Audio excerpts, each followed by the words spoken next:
ya trabaja allá. Fue para la situación súbita con flujo incompresible.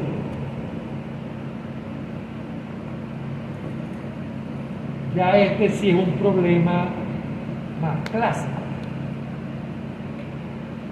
Veamos de qué se trata.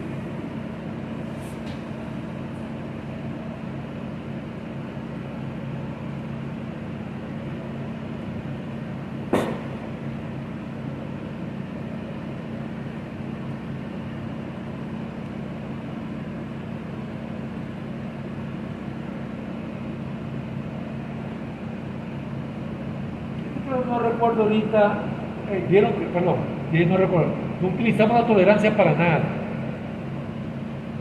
No sé por qué quedó esa inscripción allí. Esa tolerancia no se utilizó para nada.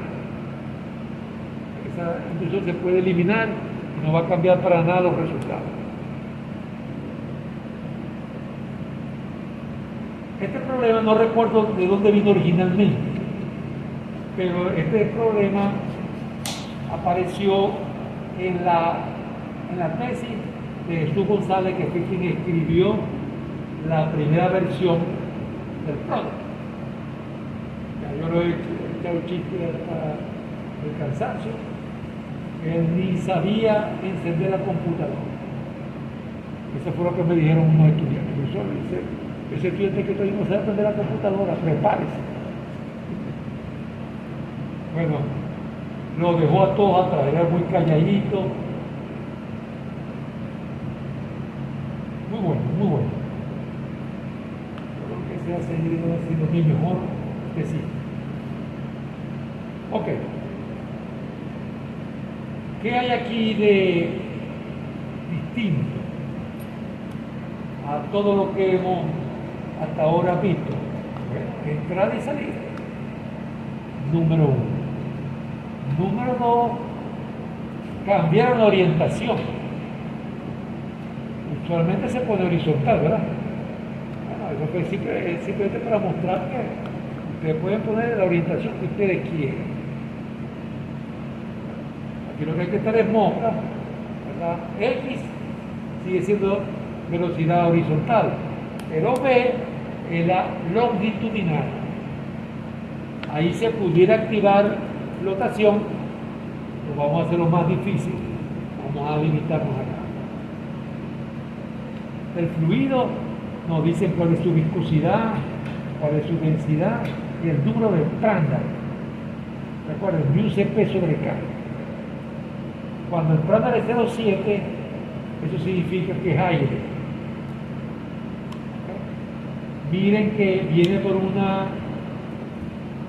Esto es con la cartesiana, si mal no recuerdo, la vamos a chequear. Entonces viene por una especie de canal, o sea, es un ducto de paredes planas, no paredes circulares, con una velocidad de 100 y una temperatura de 500. Pero las paredes que se consiguen están a 300. Quiere decir que el fluido, a medida que avanza, se va a estar enfriando. Este es un flujo que, si se dejara correr suficiente, se va a desarrollar tanto hidrodinámicamente como térmicamente. ¿Qué consecuencias tendría si se desarrollara hidrodinámicamente? Que la velocidad V, que es la longitudinal, se hace constante en forma y en magnitud. Completamente constante el perfil de velocidad. ¿Qué consecuencias tiene si se hace térmicamente desarrollado? No es que la velocidad se hace constante, aunque aquí la velocidad la temperatura, que se decir, tiende a 300, porque se va a ir enfriando.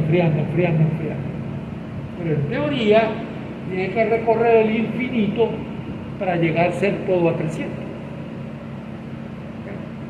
Flujo térmicamente desarrollado, lo que significa que llega un momento en que el perfil de temperatura tiene una forma invariable. Que si el perfil de temperatura fuera un paraboloide, pues es un paraboloide, el cual se va haciendo cada vez más chato. Como se ve el frío. Okay. Pero este ejercicio no es para revisar eso, sino para ver cómo se resuelve un ducto y donde hay condiciones térmicas.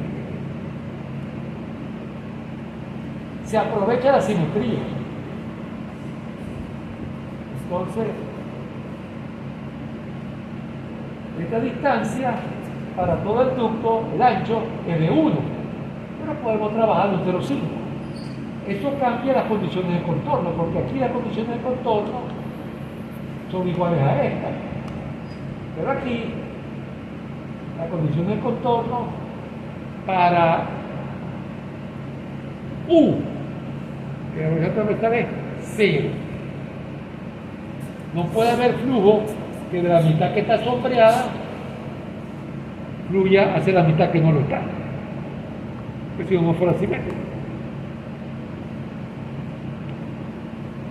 La velocidad V no cambia transversalmente. Eso es semejante a diabático. La temperatura T no cambia transversalmente. Eso es adiabático. Entonces, cuando se aprovecha la simetría, hay que colocar la condición de contorno que corresponde en una línea de simetría.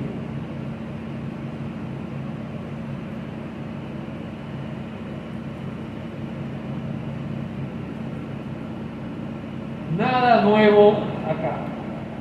En grid vemos que lo único que no ha aparecido en los casos anteriores es que hay una relación de área, porque hay un área grande en la salida y una especie de orificio que es el área pequeña. ¿Okay? Y que entonces eso hace que el borde inferior haya que dividirlo en dos partes.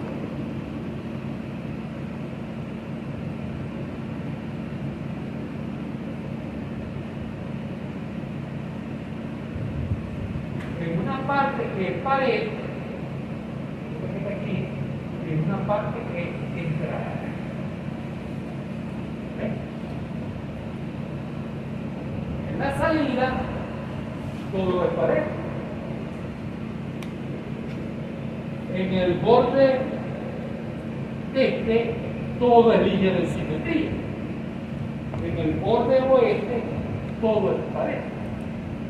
Pero en el borde sur, una parte es pared y otra parte es entrada. Todo eso hay que tomarlo en cuenta. O sea que en el borde sur hay condiciones de contorno mixtas, porque en la parte de pared hay una situación y en la parte de flujo hay otra, sencillamente. Bueno, es por eso hay que aquí decir claramente cuánto es la parte de flujo y cuánto es la parte de pared.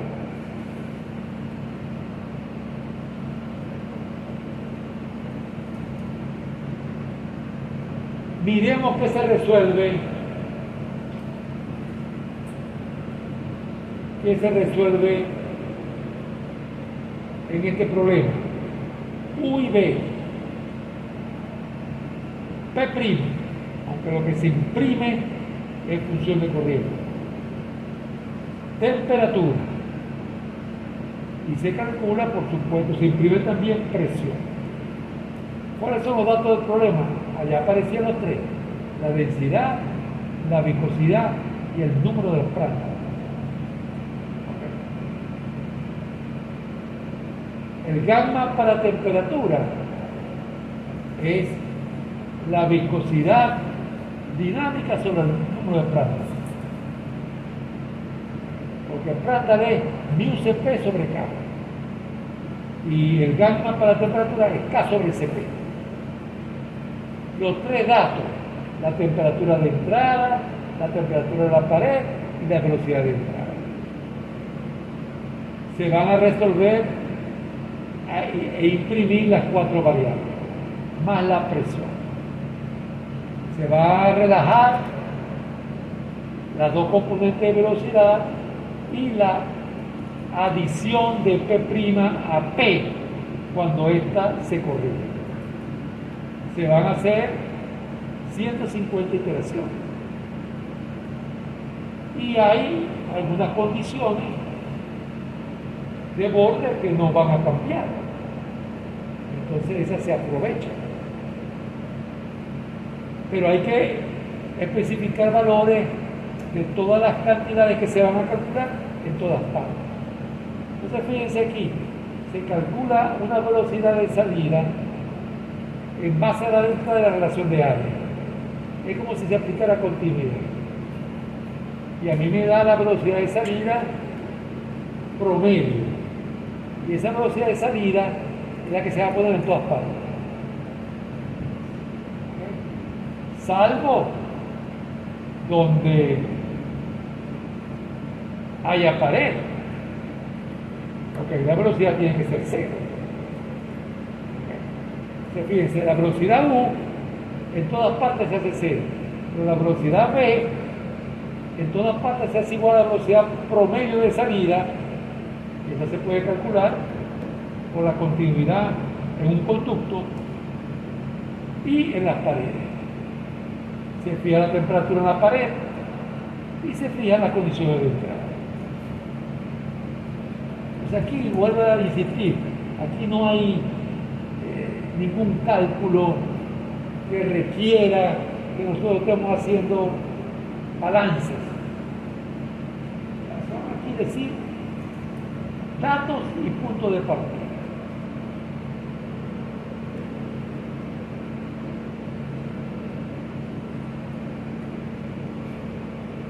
En Bounce sí cambió la cosa, por fin se usa el Bounce. Ahí lo ven. En Dense, para no pensar que Dense nunca se ocupa, la volvemos a ocupar, pero sin hacer nada. Estoy diciendo que la densidad no. ¿Por qué? Porque inmediatamente después de hay una modificación donde la densidad se va a poner a depender de la temperatura. En ese caso sí voy a tener que actualizar la densidad. Vamos. Ya dijimos lo que es hacer nada. Se arregla, se coloca un flujo de salida. ¿Por qué se va a colocar un flujo de salida? De ninguna manera. Bueno, porque eso es algo que yo deseo conocer. Y el método, paradójicamente, exige que yo le diga cuál es la velocidad de salida, pero eso yo quiero conocer. Ok, vamos a ver qué se hace. Ya lo anunciamos, pero fue durante la teoría. Nada, es mucho mejor verlo en la práctica. A ver qué se hace. Miren lo que se hace para darle una especie de extrapolación a la velocidad de salida, que la necesita el método. Primero, se calcula el flujo de masa central. Si no se ha hecho ninguna iteración, se calcula. Esto es n punto igual a arroba b. Esto se lo pueden a descifrar. Okay. Esto se llama una vez cada iteración. O sea, estoy comenzando la iteración y lo llamo. Pero tengo información de la iteración anterior. Ay, si no he hecho ninguna iteración, ¿qué información tiene? Aquí en begin, yo puse un flujo inicial. Entonces, se calcula un flujo de masa saliente aproximado. ¿Y cómo se hace eso? Miremos. Rho por un ancho, por una velocidad, pero en M2, me pongo a mirar, y aquí es M1. Y aquí está una 0.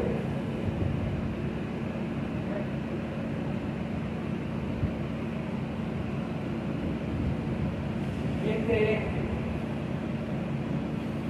una velocidad.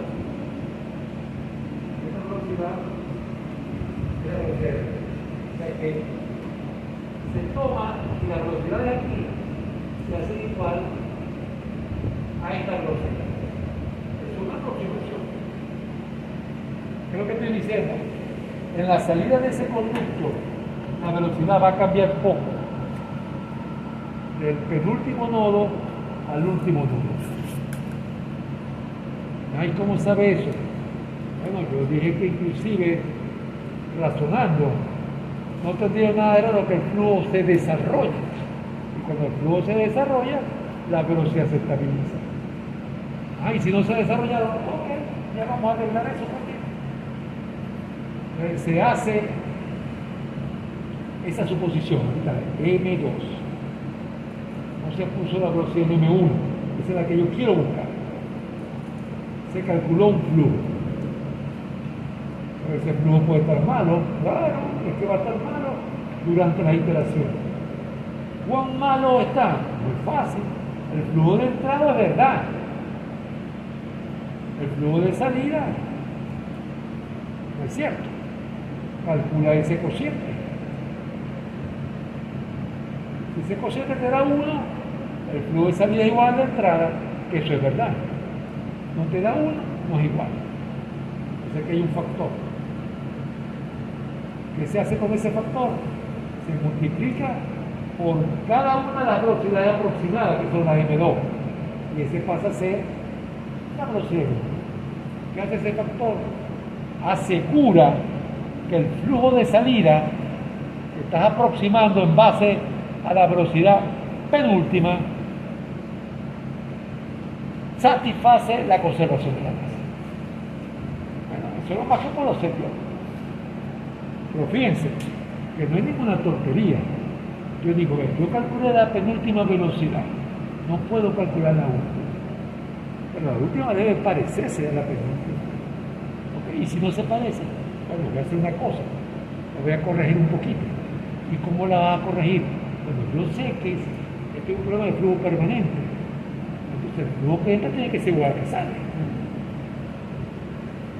Yo veo cuánto es el cociente entre lo que entra y lo que está saliendo con la aproximación que yo hice. Porque eso me da un factor. Y yo lo voy a multiplicar por la aproximación que hice. Entonces, sigue siendo una aproximación. Una segunda aproximación. Pero esta satisface contenido. No estoy usando ninguna mentira, estoy usando verdades para hacer esta aproximación. Pero no salió del método. No salió del método. Porque el método que lo hace, una ecuación algebraica para cada cosa que usted quiere calcular. ¿Ok? Se hace eso. Veamos cómo funciona.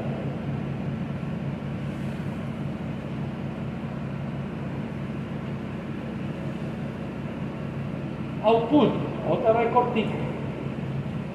No se está calculando gran cosa. La velocidad y la temperatura en un nodo 12-12. Recuerden que en ¿cuánto era así? No me acuerdo. ¿Este era el número 30 por 30 creo que es. Okay. Y se promediaron algunas cosas con propósito gráfico. Perfecto. Fin.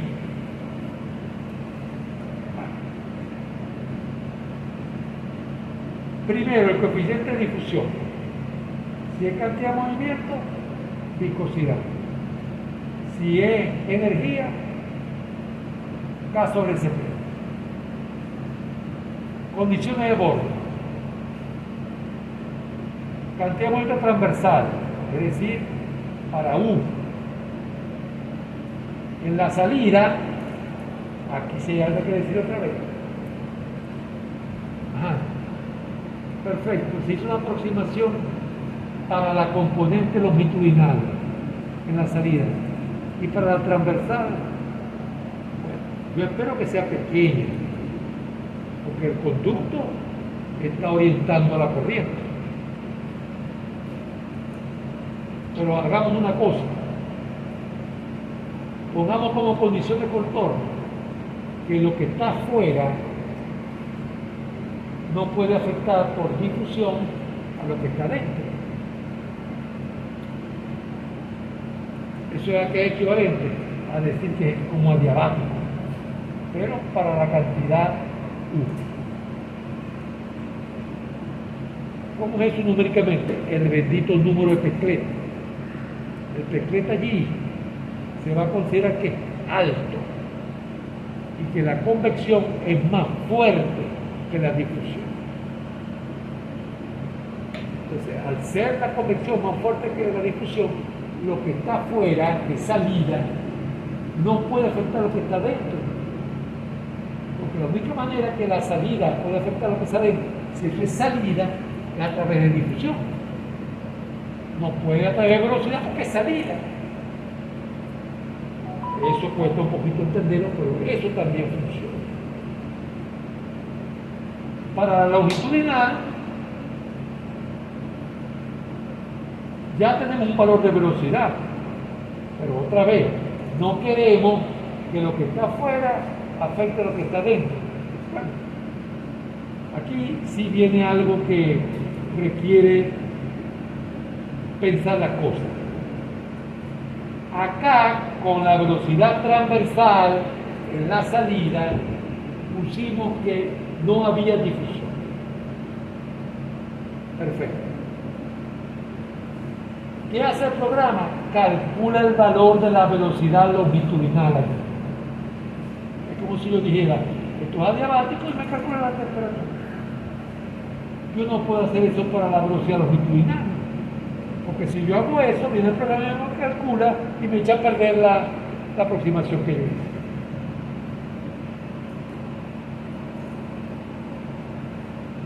¿Cómo elimino yo la difusión de afuera hacia adentro para la velocidad longitudinal sin decir que eso es como adiabático? La ley de Fourier, esto es realmente la ley de viscosidad de Newton, pero ahora la ley de Fourier porque uno lo entiende más fácil con la ley de Fourier. Dice conductividad por gradiente. Eso da cero si el gradiente es cero. Y si la conductividad es cero, también da cero. Entonces yo no quiero echar a perder la velocidad longitudinal que calculé. Bueno, digo allí que gamma es cero. Si gamma es cero, que es como la viscosidad, lo que está afuera no puede afectar lo que está dentro. Todo esto son artificios. ¿Por qué? Porque estoy usando un método que funciona de maravilla cuando yo tengo información en todos lados, pero que pistonea si en alguna parte yo no tengo la información. Y cuando se trata de una corriente, una de las cosas que uno quiere conocer es qué pasa al final de la corriente. Entonces no tengo esa información. Entonces todo esto son, algunos dirán, actos de desesperación, pero funciona. Entonces, eso trae una enseñanza. Estas simulaciones, uno no debe creer en ellas porque da los gráficos bonitos, porque da todos los numeritos bien bonitos, no. Eso hay que contrastar. Entonces existe, ya lo he dicho varias veces, dos niveles: verificación y validación. La verificación es el contraste con la solución de la ecuación diferencial. Si yo las tengo analíticas, mejor. Si no las tengo analíticas, yo escribí un programa, busco tremendo programa que todo el mundo cree en él y la comparamos. Pero si yo resolví bien la ecuación diferencial, no es garantía de que yo estoy simulando adecuadamente bien la realidad, porque la ecuación diferencial puede estar falla, hay algo que le falta. La ecuación diferencial es un modelo matemático de la realidad. Entonces viene la validación. ¿Cómo es la validación? Experimento. Yo contrasto el resultado de mi programa con los experimentos. Después que yo verifique y valide, ahí sí puedo creer en esos numeritos bonitos y en todos los trucos que yo utilicé. ¿Ven? Entonces el análisis numérico va más allá de la teoría, va más allá de la teoría, y ahí sí puede ser muy beneficioso alguna chispa que tienen ciertas personas. Porque hay unos que ven cosas que otros no ven. Bueno, estos serán los que escriben los mejores programas. Pero Patanca y su tutor vieron algo que nadie lo había visto, y ellos lograron ver que todas las ecuaciones tienen un denominador común, que yo resuelvo un tipo de ecuaciones, estoy resolviendo todas, y un montón de ideas, porque Patanca y después escribieron sobre muchas cosas, esto es solamente una de ellas. Bueno, entonces este gamma cero es un truquito y ese truquito funciona. En la línea central, ya dijimos, ahí es adiabático y la velocidad longitudinal tampoco puede cambiar a través de él. Todo eso está allí debidamente comentado.